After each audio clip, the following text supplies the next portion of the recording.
Bom dia, maravilhindas, maravilhindos, bom dia, que Deus abençoe seu dia. Estamos chegando quase ao final, né, do mês de agosto, né? Os dias estão passando rápido, mas nós devemos ter a certeza de uma coisa, que não importa como são os dias, se colocarmos Jesus em cada segundo, em cada minuto da nossa vida, vai dar tudo certo, sim. Vai dar tudo certo, porque se você e eu sabe que o Senhor se torna galardoador daqueles que o buscam. Como você tem buscado ao Senhor? Você tem buscado ao Senhor?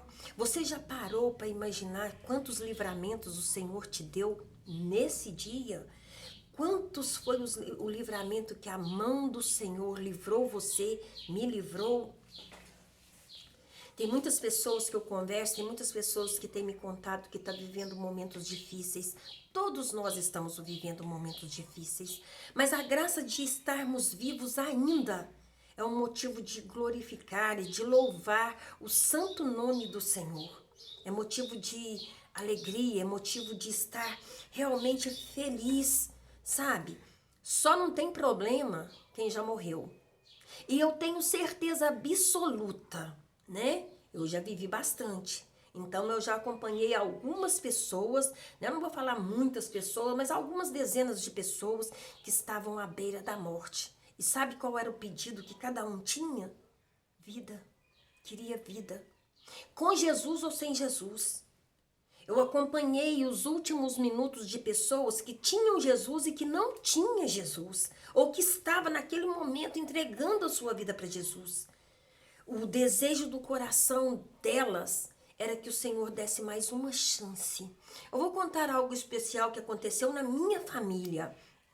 Quando a minha tia estava no leito de morte, né, ela estava muito ruim para morrer. Antes disso, Deus tinha dado ela o privilégio de ter sido curada do câncer, né, de aceitar Jesus como Salvador. Ela aceitou quando ela descobriu que estava com câncer, e o câncer veio de uma forma avassaladora na vida dela. E ela descobriu, eu já havia entregado a minha vida para Jesus e toda a minha casa estava agora servindo ao Senhor. E ela viu, ela contemplou com os olhos dela a grande mudança que houve na vida dos meus irmãos, da minha mãe, do meu pai, principalmente na vida do meu pai, né? Ela acompanhou tudo aquilo e pouco depois, e ela endureceu o coração, ela não aceitava de forma alguma, né? Mesmo ela vendo o milagre que Deus havia feito na minha família, na vida da minha mãe, na vida do meu pai, na vida das minhas irmãs, dos meus irmãos. E ela continuou ainda, né, se prostituindo, prostituindo com um homem casado, com um homem solteiro, uma vida devassa, uma bebedice, né? E ela não aceitou Jesus. Aí ela foi acometida por câncer. Deus colocou o câncer nela? Não. Ela fumava igualzinho um dragão. Ela bebia, uma alcoólatra inveterada. O álcool não impedia ela de trabalhar. Era muito trabalhadeira. Não impedia ela de trabalhar. Mas ela bebia toda noite. 1 litro de 51. Tô fazendo propaganda para 51, não, que eu nem sei se essa cachaça ainda existe, né? Mas ela bebia 1 litro daquele troço, né? Eu não sei quanto que vinha, mas eu acho que era 1 litro daquilo ela bebia. Aos pouquinhos ela bebia. Então, ela foi debilitando o corpo físico que Deus havia dado para ela, né? Tanto com o cigarro, tanto com a bebida. Quando ela adoeceu, todo mundo lá na minha casa tinha entregado a vida para Jesus. E quem ficou incumbido de ajudar e a dormir com ela de noite era eu, que foi a primeira a entregar a vida para Jesus lá em casa. E eu levava e levo muito a sério esse negócio de evangelizar pessoas, né? Hoje nós estamos vendo aí nas redes, em todas as redes, TikTok, Kawaii, não sei se é assim que fala, em todas as redes. Tem pessoas que levantam, não penteia nem cabelo, nem escova o dente. Já vai ligar a câmera, vai fazer live, falando um monte de besterol e as pessoas acreditando nisso, né? Mas eu não vim aqui hoje para falar disso, não. Eu falo isso outro dia. Mas aí, então, eu passava com ela orando, orando, orando. Então, ela entregou a vida para o Senhor Jesus. Fez a operação, retirou todo o seio, né? E a mulher entregou a vida para Jesus, que é na hora do sufoco, minha filha. As pessoas fazem de tudo, faz proeza. Entregou a vida para Jesus, a mulher ficou supimpa, né? De repente ela passou, foi liberada das quimioterapias, das radioterapias, de tudo. Voltou a ficar forte, bonita e voltou a adulterar e voltou a praticar as velhas obras. Deixa eu falar com você. Deus não é vingativo, né? Porque eu poderia sentar aqui igual eu vejo um monte de tantã fazendo, porque aí a mão de Deus pesou nela e ela voltou a ficar cancerosa. Não, não. Ela ficou bons anos curada, e nós continuando na vida cristã. Nessa época, a minha avózinha, mãe dela, que havia ido morar com nós desde que meu avô havia falecido, porque o meu tio expulsou minha avó de casa, ele era um bebum também, um alcoólatra inveterado. Eu venho de uma família de macumbeiros, de alcoólatras, de viciados, né? Então a minha avózinha, a nossa avó morava com a gente, dava trabalho pra caramba, viu? Você fica caindo no golpe desse povo aí que fica floreando mal de Alzheimer. Mal de Alzheimer, gente, é a coisa, Deus que me livre. Ore para que você não tenha isso. Ora, pede a Deus. Eu sou de uma família que todos os velhos caducam. Todos os velhos têm problema de mal de Alzheimer. E eu oro a Deus insistentemente. Eu não quero, eu não vou, eu não aceito essa doença na minha mente. Eu não aceito. Você vê aí Floriana aí passando contar casos de mal de Alzheimer é muito triste, gente. Não é nada daquilo ali, não. Uma pessoa com mal de Alzheimer, quando ela chega no final, que começa a comer cocô, fazer xixi, arrancar fralda com as mãos, arranca quando faz cocô, arranca tudo, sai lambuzando parede, lambuzando tudo. Não é fácil, gente, não é fácil. Então, a minha vozinha, a nossa vozinha morava com a gente, né? Ela foi morar com a gente, ela tinha 50 anos, nós era tudo pequenininho, ela ajudou a minha mãe nos criar, ela era uma companhia, né? Embora que chegava na época que a minha mãe mais precisava dela, que era na época de ganhar menino, que era um por ano, ou um de cada 11 meses, né? Ela dava no pé. Minha mãe ficava sozinha comigo, né? Que era mais velha, que tinha 6, 7 anos, para auxiliá-la.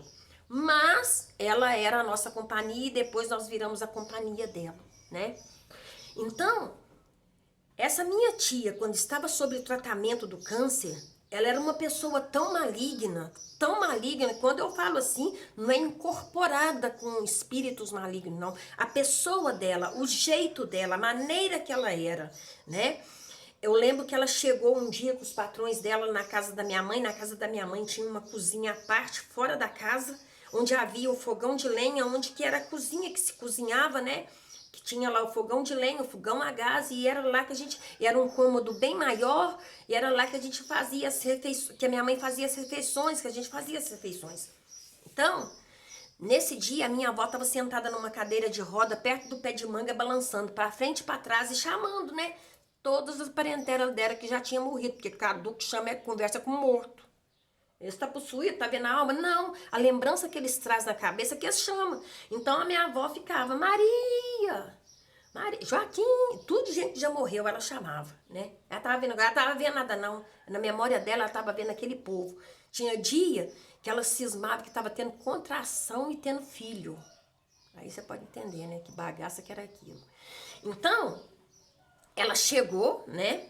Ela chegou com esses patrões lá, ela tinha vindo do tratamento, chegou, a minha avó estava sentada na cadeira de roda, estava o meu tio Bebum, né, que ele visitava a minha casa, a casa da minha mãe, ele assim, no fogão de lenha, eu assim, perto da minha avó, perto do pé de manga, quando ela olhou e falou assim, ó, isso ainda tá vivo?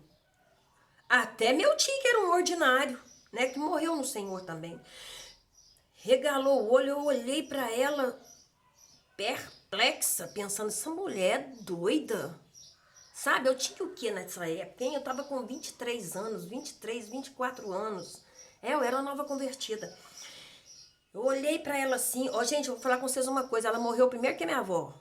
Minha avó ainda durou bastante tempo. No dia que ela morreu, que naquela época não tinha velório, não.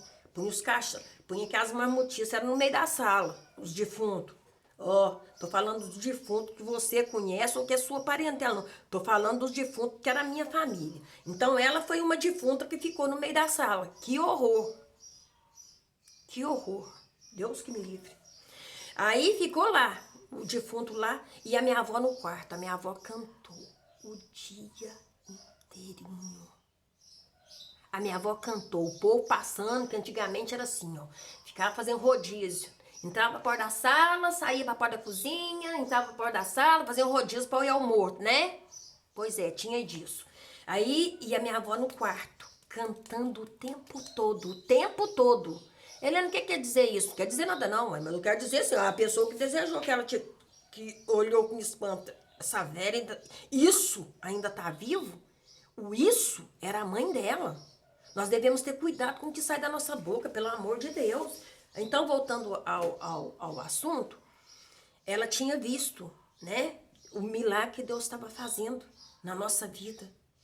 Então, ela teve essa doença, e aí, quando estava ruim, disse que tinha entregado a vida para Jesus. O pastor foi, conversou com ela, né, orou por ela, clamou por ela, ela ficou supimpa. Minha avó ainda viva, supimpa, a mulher ficou supimpa. Voltou a fazer tudo de errado, andar com um homem casado, andar com um homem solteiro. Ela andava era com um montão.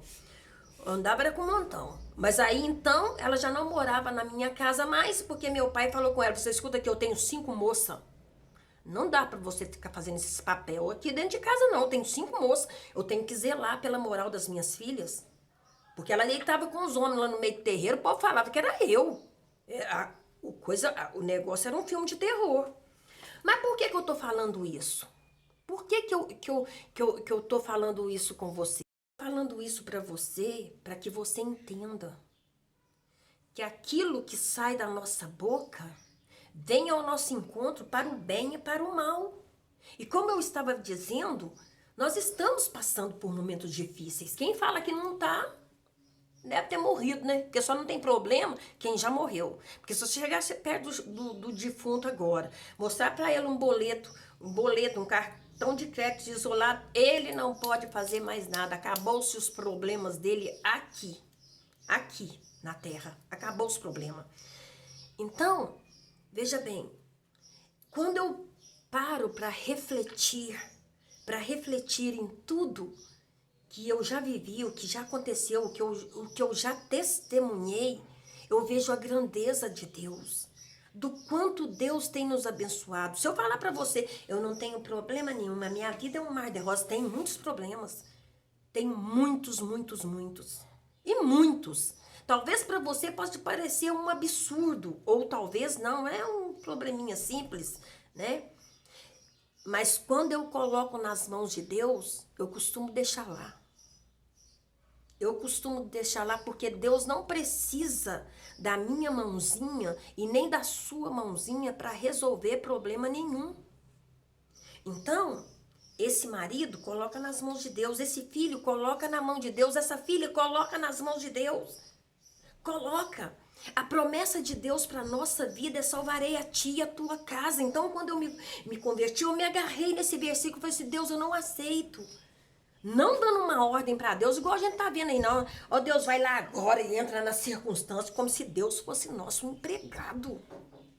Um monte de tolo abrindo lives, falando que tá tendo visão. Você quer ter visão?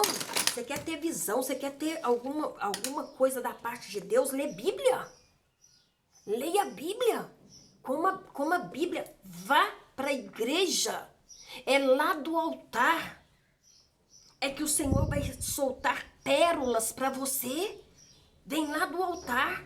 Ah, mas o pastor... Enquanto você ficar ouvindo essa raça aí que fala que pastor é ladrão, pastor é adulto, pastor é isso, pastor não sei o quê, pastor não pode falar de política, pastor não sei o quê. Oi, temos que deixar de ser meninos na fé e começar a pedir a Deus para fazer a boa obra dele na nossa vida, para que possamos ser verdadeiramente luz do mundo e sal da terra.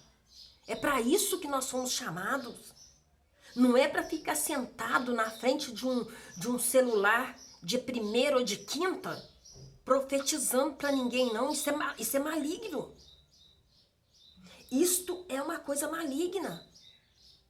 Sabe, tem pessoas que não pinteiam o cabelo, que passa a profecia deitado na cama. Passa a revelação deitado na cama. Que absurdo. Que absurdo. Olha o papo brabo deles. Vai compartilhando, vai não sei o quê. Eu não sou de participar de lives de profetas da carne, não. E nem no de verdade, porque profecia pra mim tá aqui dentro, ó. Tá aqui dentro. Tá aqui dentro da palavra de Deus.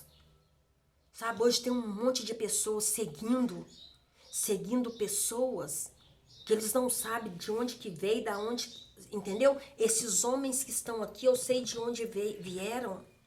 Essa palavra que está escrita aqui, eu sei da boca de quem que saiu, de homens cheios do Espírito Santo de Deus. É através da palavra que nós colocamos em ordem a nossa casa, a nossa família. Nós colocamos a vida do nosso esposo. Sabe, uma das meninas me escreveu e falou para mim assim que está passando por um momento muito difícil. Que ela está sofrendo muito, ela e o filho, porque perdeu o amor da vida dela. Eu sei que deve, eu imagino, né, porque eu não sei, né, a dor que você está passando. Porque graças a Deus, o meu marido está vivo, eu não posso falar que eu entendo dessa dor. Não, eu não entendo dessa dor. Eu entendo do que é perder um pai. Aí eu sei que dor que é, né? Mas eu imagino a dor que você pode estar sentindo. Eu quero dizer para você, a palavra de Deus diz que o Senhor fala que Ele é nosso marido. Sabe, eu sei que nesse momento Ele está cuidando de você. Ele está cuidando do seu filho. A Bíblia fala que devemos lançar toda a nossa ansiedade. Sabe, eu vim agora da casa de uma amiga e ela falou comigo, Helena, eu vou marcar um médico para amanhã para ele trocar meu ansiolítico, porque eu estou muito ansiosa. A palavra de Deus diz para nós lançarmos sobre Ele todas as nossas ansiedades, que Ele cuida de nós, entendeu? Você precisa de remédio? Claro que precisa de remédio, tome o remédio. Eu não estou falando para você parar de tomar remédio de ansiedade, não. Mas sabe essa ansiedade que te aperta o peito, que te amarga a boca, que te dá medo, que você fica pensando como que eu vou fazer, o que vai ser de mim? Essa ansiedade, lança ela sobre Jesus, porque Ele cuida de nós. Ele cuida de mim, Ele cuida de você. Ele tem o prazer de cuidar de mim e de você, sabe? Eu oro muito a Deus, eu falo com Deus, Senhor, não me deixa morrer sem antes ver a Tua obra manifesta na vida dos meus filhos, das pessoas que eu amo, das pessoas que eu converso, entendeu? Mas o dia que o Senhor tiver de me buscar é esse dia. Eu quero estar preparada, eu quero que o Senhor me encontre lutando contra o pecado, lutando contra as coisas desse mundo, porque as coisas desse mundo é má. E cada dia que passa, tá ficando pior. A situação tá ficando pior. Mas, quando nós acreditamos que Deus pode entrar numa circunstância e mudar aquela circunstância, nós sabemos que tudo coopera para o bem daqueles que amam a Deus, a saber, aqueles que chamam pelo nome dEle. Chame por Ele. Sabe, é nesse momento, eu costumo dizer que nos momentos mais difíceis da nossa vida, é nesse momento que Deus entra nas circunstâncias da nossa vida e muda. Mas para isso é preciso sair do comodismo, é preciso sair da lamentação, é preciso deixar o conforto do nosso eu e humilhar diante da potente mão de Deus, que Ele cuida de nós. Em todos os sentidos Ele cuida de nós. Aqui, olha, se o nosso problema é desemprego, Deus tem emprego. Se o seu problema é solidão, Deus coloca fim na sua solidão, dando uma coisa para você que vem dele. Dando alguém para você que vem dele. E tudo que pedimos ao Pai, crendo, já recebeste. Entendeu? Se você pedir crendo, você já recebeu. É assim que diz a palavra de Deus. É assim que essa palavra nos diz. Que tudo que pedimos em nome de Jesus ao Pai, se a gente crê, a gente já recebeu. Começa a viver desse jeito, começa a andar dessa maneira, começa a andar por fé. Para de andar com isso aqui por vista. Tá difícil. Eu não tenho dinheiro, eu não tenho solução, o diagnóstico está dizendo que não. É quando tudo diz que não, que a nossa vida muda. É quando tudo diz que não tem jeito, não vai dar certo, que, sabe? É que Deus entra na circunstância da nossa vida e muda a nossa vida. Muda, traz cura. Traz cura inimaginável, sabe?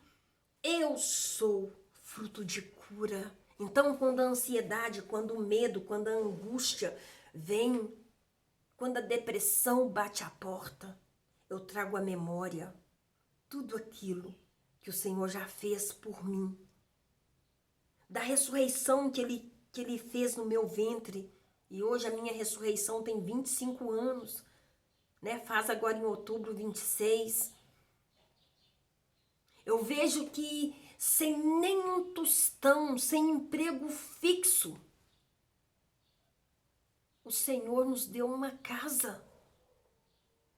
O que você precisa, o que você necessita, seja ele o problema que for, a situação que for, seja em que situação for, Deus tem o poder de fazer um milagre, ainda que esteja no leito de UTI e não tenha nem 1% de chance.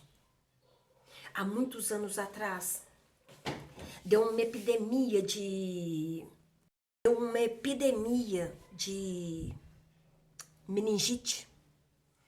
De meningite aqui na minha cidade há uns 4, 5 anos, ou mais do que isso, 4 ou 5 anos. Eu estava na frente do culto da manhã, na igreja, e a filha de uma liderada minha tinha sido acometida por esse meningite. Essa meningite era contagiosa, era muito perigosa e ela era fatal. Então, quem tinha criança pequena, tem mais de 5 anos, porque eu estava com a Dani ainda de menor, pequena, né? Então, tem mais de 5 anos.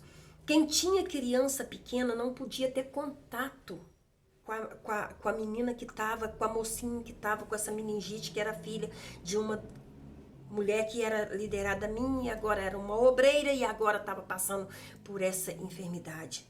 Eu orei a Deus e naquela época você podia entrar num quarto de isolamento, você podia orar. Tanto é que na época quando surgiu o H1N1, eu entrei no CTI muitas vezes para orar por pessoas que estavam internadas com H1N1. Alguns curaram, alguns morreram, né? Então, eu fiquei sabendo que essa menina estava lá entre a vida e a morte. E ela gritava noite e dia e noite, de dores horríveis na cabeça. Eu tinha 2 opções: orar aqui da minha casa, continuar com a campanha do monte, onde todas as intercessoras iam, ou ir lá, impor a minha mão sobre a cabeça dela e orar por ela.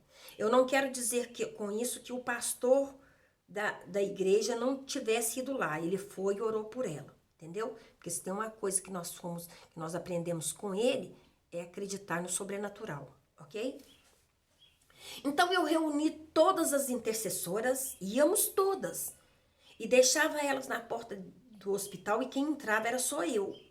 Então todas ficaram em oração e eu fui. Nesse dia elas ficaram em oração em casa, porque todas tinham criança pequena, então nenhuma podia ter contato, porque a meningite que a menina tava era aquela braba contagiosa. Tanto é que tirou os olhos dela do lugar. O olho dela entortou para um lado e o outro para o outro. Deformou os olhos da menina, essa meningite. Eu cheguei lá, entrei na pediatria, entrei lá onde a menina estava, segurei ela no meu... Ela estava... Era como se fosse um bebê de uns 4, 5 anos. Já era uma mocinha de 17, 18 anos, eu acho. Peguei ela e ela suava de transpirar. Peguei ela, segurei, deitei ela no meu colo e comecei a orar por ela. A orar por ela. Ela gritava e ela segurava, ela me apertava e falava, me ajuda, me ajuda. E os médicos já tinham, né? Tudo que a gente podia fazer, a gente fez. Agora, né? Agora é só Deus. Que bom quando eles falam que agora é só Deus, né? Então, eu orei para aquela menina, o suor dela misturou com o meu, né? Quer dizer, eu estava toda transpirada da meningite da menina. Saí de lá, vim embora. Nós continuamos orando por ela. Ela saiu, ela ganhou alta do hospital. Olha, Helena Poderosa, já falei que eu não sou poderosa nem nada. Se me der uma dor de barriga, eu tô perdida. Então, poderoso é o Deus que nós servimos, entendeu? Orar um pelos outros é a nossa obrigação. Quando nós oramos um pelos outros, Deus faz um milagre na minha vida e na sua, ok? Então, ela saiu do hospital, mas tinha que usar óculos escuros, porque o olho dela ficou mais torto do que uma pessoa de olho vesgo, né? E ela tava com um casamento marcado, essa menina, né? Ela tava com um casamento, já tava noiva, casamento marcado, e o olho dela saiu da órbita, ficou tudo por causa da meningite. Eu fui visitar ela depois que ela ganhou alta, eu falei com ela, escuta aqui, seu olho vai voltar ao normal. Os médicos tinham falado que não tinha possibilidade, tinha que fazer uma série de coisas. Ela casou com um olho normal. Ela tá normal. Ela tem outro filho que já tá grandinho. O Senhor curou aquela menina. Então, presta atenção. Você é um canal de bênção. Para de ficar choraminguando e vai deixar ser canal para abençoar o seu esposo, os seus filhos, os seus netos, a sua casa. Seja a boca de Deus para levar palavra para as pessoas, porque as pessoas estão precisando. Seja a boca de Deus para levar a palavra para aqueles que precisam. Você não é uma coisinha qualquer. Você foi feito à imagem e semelhança de Deus. Deus tem algo novo com você, depende de você. Lembrando que esse é o dia que o Senhor fez, nós vamos alegrar muito nele, porque a alegria do Senhor é a minha. É a sua, é a nossa força. E operando Deus, quem poderá impedir? Né? Quem poderá impedir? Um beijão para você de A a Z e até o próximo encontro, se o Senhor assim permitir. Um beijão para você.